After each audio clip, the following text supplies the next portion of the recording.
اعوذ باللہ من الشیطان الرجیم بسم اللہ الرحمن الرحیم۔ اللہ کی لاڈلی سورت پڑھ لو، جو بندہ بھی یہ سورت پڑھتا ہے وہ اللہ کا لاڈلا بن جاتا ہے۔ ایک ایسا خاص وظیفہ لے کر آیا ہوں جسے پڑھتے ساتھ ہی ہر ناممکن کام ممکن ہو جاتا ہے۔ یہ بے حد آزمودہ اور بے حد طاقتور عمل ہے۔ اس خاص وظیفے کو بتائے گئے طریقے سے پڑھا، نیا گھر مانگا، گاڑی مانگی، دولت شہرت جو بھی مانگا، رب کریم نے بیٹھے بیٹھے ہر حاجت کو پورا فرمایا۔ اس خاص عمل کو بتائے گئے طریقے سے پڑھ لو، آپ کی تمام نحوستیں پریشانیاں گھر سے باہر نکل جائیں گی۔ یقین نہیں آتا تو بے شک آزما لو۔ آج خاص موقع ہے، اگر کوئی چاہتا ہے کہ وہ اپنی ہر ناممکن حاجات کو پورا کرا لے، اگر آپ میں سے کوئی بے گھر ہے، کرائے کے مکان پر رہتا ہے، اپنا ذاتی مکان چاہتا ہے، یہ خاص وظیفہ پڑھ لے، انشاءاللہ رب کریم غیب سے ایسی مدد کا انتظام فرمائے گا کہ آپ کو اپنا ذاتی مکان مل جائے گا۔ اگر آپ سے کرائے کی ادائیگی نہیں ہوتی، یہ وظیفہ پڑھ کر دیکھیں، رب کریم سے اپنا گھر بھی مانگو گے تو غیب سے آپ کے لیے اسباب پیدا ہو جائیں گے۔ جوان بیٹیوں کے ماں باپ رشتوں کی وجہ سے پریشان ہیں، لوگ آتے ہیں دیکھ کر چلے جاتے ہیں۔ بہترین رشتوں کے لیے، معقول رشتوں کے لیے یہ وظیفہ بے حد آزمودہ ہے۔ ماں باپ اپنی بیٹی کے لیے بھی پڑھ سکتے ہیں، بیٹیاں خود بھی پڑھ سکتی ہیں۔ اس کے علاوہ جس گھر میں جوان بیٹے بے روزگار بیٹھے ہیں، روزگار ملتا نہیں یا دکان پر گاہک نہیں آتے، چلتا کاروبار بند ہو رہا ہے، آپ کے کام ہوتے ہوتے رہ جاتے ہیں، کامیابیاں ہاتھوں سے نکل جاتی ہیں، کسی بھی طرح کے مسائل ہیں، یہ موقع سال میں ایک بار آتا ہے، اور جو بندہ اس موقع کی قدر کر لیتا ہے، اس موقع سے رب کریم کو راضی کر لیتا ہے، یہ خاص وظیفہ پڑھ لیتا ہے، اللہ کو اللہ کے ناموں سے یاد کر لیتا ہے، تو بگڑے کام سنورنا شروع ہو جاتے ہیں، ناممکن کام ممکن ہونا شروع ہو جاتے ہیں، رکاوٹیں ہٹنا شروع ہو جاتی ہیں، بندشیں ٹوٹنا شروع ہو جاتی ہیں، گھر کے حالات بہتر ہونا شروع ہو جاتے ہیں۔ آج اگر کوئی بندہ کہتا ہے کہ میری دعائیں قبول نہیں ہوتی، میری حاجتیں پوری نہیں ہوتی، میری مشکلات پریشانیاں ختم ہونے کا نام نہیں لیتی، تو آج یہ وظیفہ ایک بار پڑھ کر دیکھیے گا۔ یہ وظیفہ سال میں ایک بار پڑھا جاتا ہے، اور جس گھر میں یہ وظیفہ پڑھ لیا جاتا ہے وہاں 7 نسلوں کے رزق کا انتظام ہو جاتا ہے۔ اس گھر کا بچہ بچہ اپنے اپنے نیک مقصدوں میں کامیاب ہو جاتا ہے۔ اس گھر سے تنگ دستیاں، غربت ہمیشہ کے لیے ختم ہو جاتی ہے۔ بندہ جس طرف قدم بڑھاتا ہے کامیابیاں مقدر ہو جاتی ہیں، جس چیز پر نظر ڈالتا ہے وہ آپ کی ہو جاتی ہے۔ یہ وظیفہ پڑھنے سے تقدیر کے بند تالے کھل جائیں گے، جس طرف قدم بڑھائیں کامیابیاں مقدر ہو جائیں، تو اس سے بڑھ کر اور کیا چاہتے ہو؟ تو آئیے ناظرین، اب ہم جان لیتے ہیں کہ آپ نے یہ عمل کرنا کس طریقے سے ہے۔ عمل کو ذرا دھیان سے ملاحظہ فرما لیں۔ آپ کو جب جہاں جیسے وقت مل جائے، باوضو مصلی پر بیٹھ کر سب سے پہلے نبی کریم صلی اللہ علیہ وآلہ وسلم کی ذات مبارکہ پر درود پاک پڑھنا ہے۔ درود پاک آپ کوئی سا بھی پڑھ سکتے ہیں، آپ مختصر سا درود صلی اللہ علیہ وآلہ وسلم پڑھ لیں، یا صلی اللہ علی محمد پڑھ لیں، یا درود ابراہیمی پڑھ لیں تو سب سے بہتر ہے۔ درود ابراہیمی ایک بار ثواب کی نیت سے میرے ساتھ بھی پڑھیے گا۔ اللہم صلی علی محمد وعلی آل محمد کما صلیت علی ابراہیم وعلی آل ابراہیم انک حمید مجید۔ اللہم بارک علی محمد وعلی آل محمد کما بارکت علی ابراہیم وعلی آل ابراہیم انکا حمید مجید۔ درود پاک پڑھتے ساتھ ہی فوری طور پر آپ نے اپنے خاص مقصد کی نیت کرنی ہے۔ ہر بندے کا مقصد الگ ہے، ہر بندے کی حاجت الگ ہے۔ کوئی رزق کے لیے پریشان ہے، کوئی اپنی بیٹیوں کے نصیب کی وجہ سے پریشان ہے، کوئی تنگ دست ہے، کوئی لاچار ہے، کوئی اللہ رب العزت کی رحمتوں کو پکار رہا ہے، کسی کا کاروبار چلتا ہوا ٹھپ ہو گیا ہے۔ جو مقصد ہے، جو حاجت ہے، آپ یہ مت سوچیں کہ یہ کام کیسے ہوگا، ہر کام رب کرائے گا، بس آپ نے اللہ رب العزت کی ذات پاک پر کامل یقین اور بھروسہ کرنا ہے۔ یہ وظیفہ آپ کی تمام پریشانیوں، تمام تنگ دستیوں کا آخری حل ثابت ہوگا۔ آپ نے اپنے خاص مقصد کو ذہن میں رکھتے ہوئے فوری طور پر ایک بار اعوذ باللہ من الشیطان الرجیم بسم اللہ الرحمن الرحیم پڑھ کر وظیفے کا آغاز کرنا ہے۔ اب یوں محسوس کرنا ہے جیسے دنیا جہاں سے آپ کا تعلق ختم، آپ روضہ رسول کی جالیوں کے قریب بیٹھ کر یہ خاص عمل، یہ خاص وظیفہ پڑھ رہے ہیں۔ آپ نے پہلے نمبر پر جو وظیفہ پڑھنا ہے وہ وظیفہ اللہ رب العزت کا صفاتی نام ہے۔ آپ نے یا عزیزو کو پڑھنا ہے۔ یا عزیزو کا مطلب ہے اے عزت دینے والے۔ آپ نے دیکھا ہوگا بہت سے لوگ عزت کے محتاج رہتے ہیں، ان کے پاس پیسہ تو بہت ہے، دولت شہرت سب کچھ ہے، لیکن عزت نہیں، لوگ ان کی عزت نہیں کرتے۔ تو آج یا عزیزو پڑھنے سے ہر بندہ آپ کی عزت کرے گا، احترام کی نظر سے دیکھے گا۔ آپ نے یا عزیزو کو کیسے پڑھنا ہے اور کتنی بار پڑھنا ہے توجہ کیجئے گا۔ یا عزیزو ایک بار ہو گیا، یا عزیزو 2 بار ہو گیا، یا عزیزو 3 بار ہو گیا۔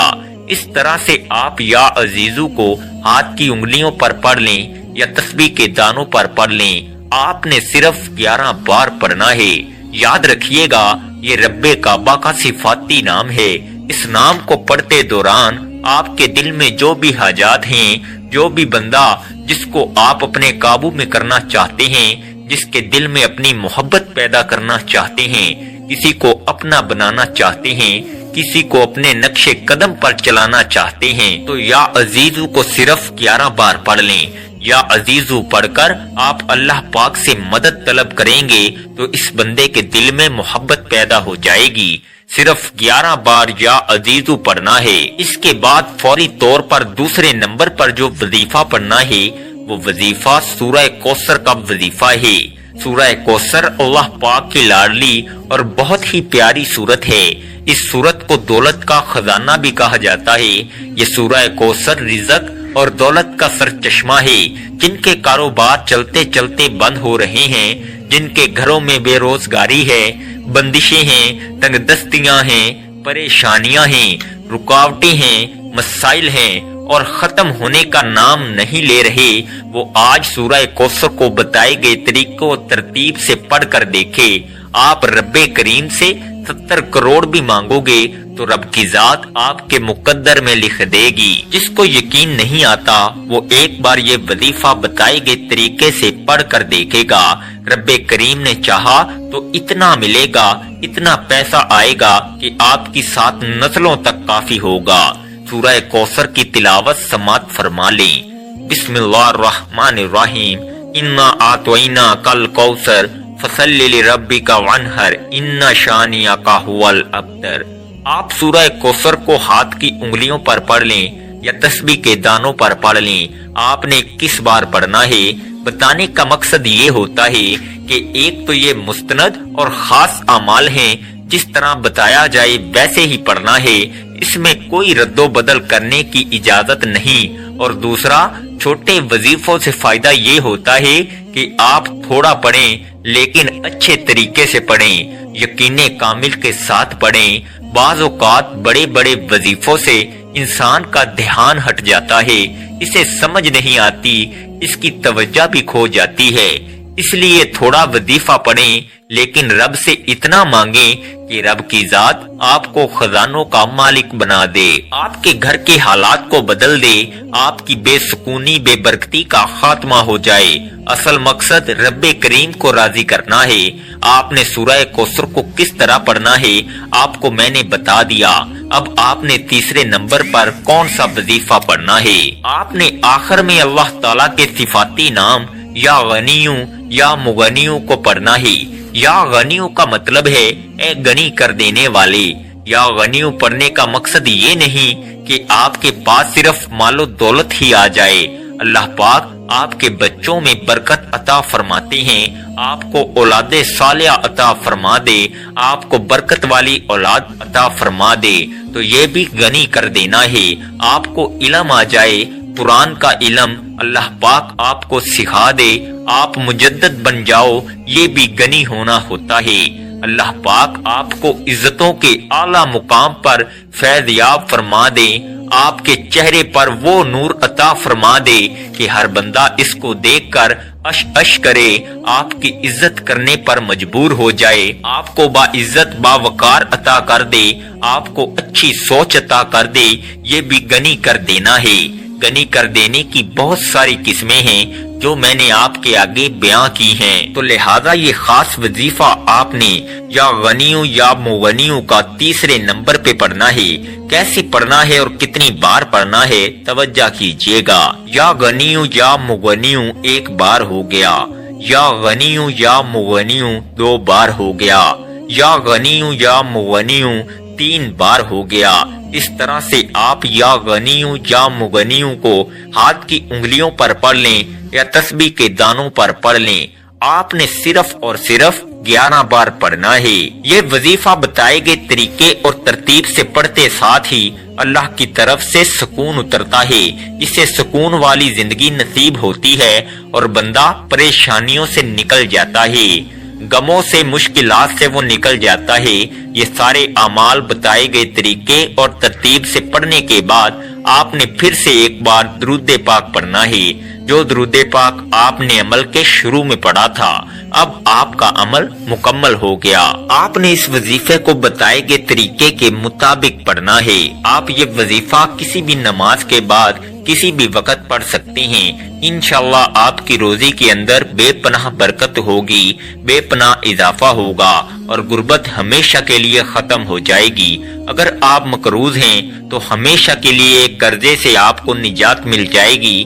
اگر آپ جنات کا شکار ہیں انشاءاللہ آپ ہمیشہ کے لیے اس کے حملے سے محفوظ ہو جائیں گے۔ اگر آپ کے گھر میں تنگ دستی ہے تو انشاءاللہ اس کا بھی خاتمہ ہو جائے گا۔ آخر میں آپ لوگ دعا ضرور مانگیے گا اپنی تمام پریشانیوں کے لیے، اپنی تمام حاجتوں کے لیے، دکھ تکالیف کے لیے۔ اللہ پاک سے رو رو کر گڑ گڑا کر آپ نے دعا ضرور مانگنی ہے، اللہ پاک ضرور کرم فرمائیں گے۔ دعا ہے کہ رب کعبہ میرا سنانا اور آپ کا سننا اپنی پاک بارگاہ الہی میں قبول و منظور فرمائے۔ دعا ہے کہ اللہ تعالیٰ ان وظائف کی بدولت ہماری تمام مشکلات، پریشانیاں اور رزق کی تنگی کو دور فرمائے اور ہمارے لیے آسانیاں پیدا فرمائے۔ اللہ تعالیٰ ہم سب کا حامی و ناصر ہو۔ ناظرین، اپنے رزق میں برکت اور وسعت کے لیے اللہ تعالیٰ کے 99 ناموں میں سے کوئی ایک نام کمنٹ میں ضرور ٹائپ کریں۔ شکریہ۔ السلام علیکم ورحمۃ اللہ وبرکاتہ۔